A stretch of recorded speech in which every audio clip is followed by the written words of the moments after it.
been dry, but we've had recent rains and it's filled up a little bit. It's still mostly dry, but it's filled up a little bit. There's a little pocket of water in the far north end of it. And a couple of days ago I was down here and I saw a bird I didn't recognize, and took a picture of it. Not a great picture, but got a picture of it. A pretty decent picture of it, but nothing great, not like I wanted. But anyway, it turns out that that's a solitary sandpiper, and according to Merlin and all the bird ID stuff I can find, that bird's not common around here. So I see him on the wetland right now. He's not real afraid of this buggy. If I get too close, he'll be afraid. But my plan is I'm going to try to go down there, bump him off. We just came back. Bump him off and then set up on a blind and try to get some great pictures of him. But I may not have to because he's just right here in front of me now.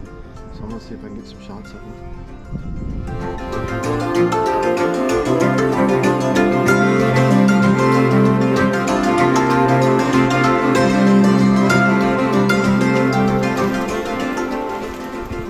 So he ended up flying off again, so I jumped out really fast and set up the blind and moved the buggy about 50 yards away just to kind of hide it a little bit. He's not real afraid of the buggy, so I'm going to try to slip back in the blind real fast and see if he'll come back down and feed again before it gets dark. The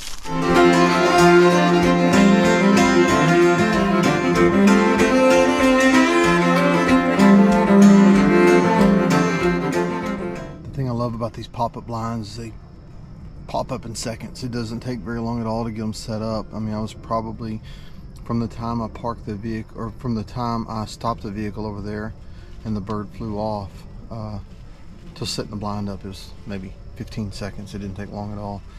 And again, park the buggy up away, walk the rest of the way in. Birds typically, if he comes back, and I hope it's not too late tonight, if he comes back, they're typically oblivious to blinds. And so even though I came in and set one up right where he's feeding, I'm hoping he just doesn't pay attention to it and comes back and feeds again. If he does come back and feed, I've been seeing him in this one particular spot. It's a little bit deeper area of the wetland, and he'll be probably 10 yards away from me, 30 feet away at his closest. So hopefully he'll come and feed in the same area where I've been seeing him. This blind's moving around a little bit because the wind's blowing. I didn't stake it down, so I'm gonna hold it like this, but I'm using a little bit different setup today than I normally do. I always use this 500mm lens on the tripod when I'm shooting pictures of wildlife. The one thing that's different is typically I use a 1.4 extender, but today I'm using a 2x.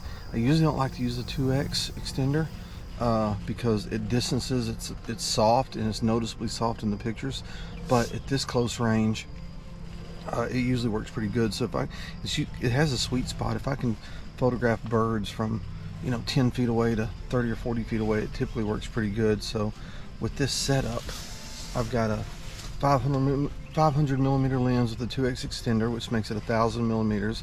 On this full frame Canon R5 body, we've got 1000 millimeters, but this body has a secret. It's got a crop mode, and so if I engage the crop mode in this camera, it gives me 1.6 times more magnification. Essentially, it's cropping the image for me before I have to crop it. So this equivalent setup that I've got right now is equivalent to 1600 millimeters. So if the bird shows up, I'll be able to get some great shots of it.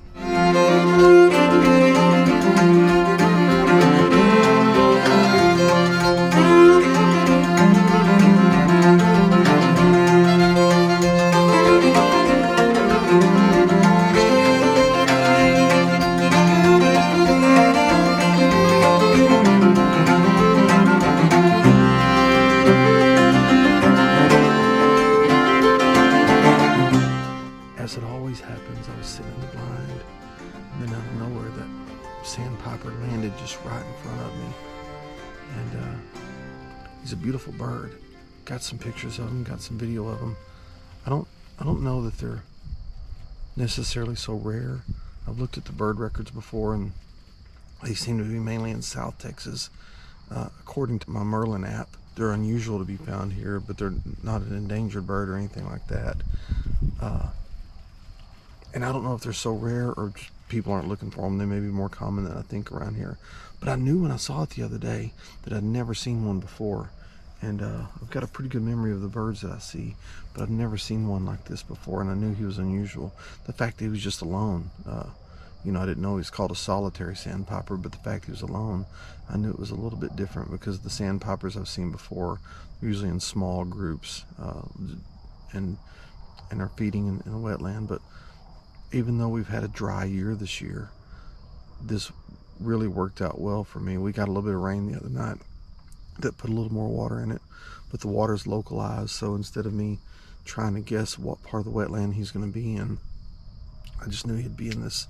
When I saw him, he'd be in this little, I don't know, 2,000 square foot area that filled up with water. And you know, you got to remember that this wetland on my property is not deep. I mean, right now the water's maybe an inch deep. In fact, I'm sitting in the mud right now. I've got my rubber boots on and was willing to wait it out, but thankfully that didn't take long. I moved back in. About 20 minutes later, the bird flew back in, worked just like clockwork. But I'm pretty happy to have pictures of this guy. It's just another species I'll get to add to the list of species that I've seen on this property, and it kind of validates all the conservation work I've been doing too. If you watch some other videos about the conservation projects I'm doing on this property, you'll know 100% of it's to promote wildlife and wildlife diversity and plant diversity and everything else. And so just seeing him here kind of validates some of the things I've been trying to do on this property. And I'm going to sit here, probably sun's going to go down probably in about another half hour. I'm going to sit here for a few more minutes and see if he comes back a little bit closer, and see if I can get a few more photographs of him. But if not, the lighting's beautiful. It's just good, even, soft lighting in the shade. We've got great reflections on the water, so everything really worked out the way I wanted it to work out.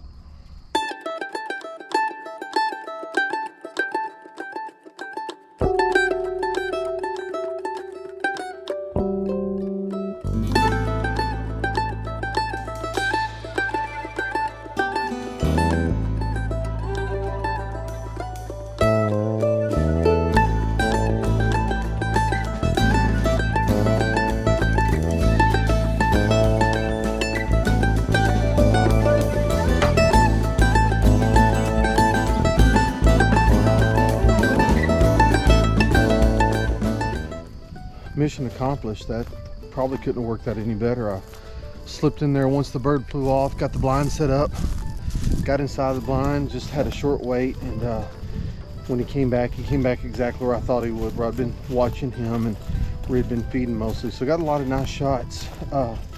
It's just fun to see new species like that, and it's fun for when everything works out like you want it to work out. So I'm gonna go in at supper time now. My house is literally 400 yards away, so I'm gonna jump back in the buggy, head and get a little dinner for tonight, and get up tomorrow and maybe try to do this all over again.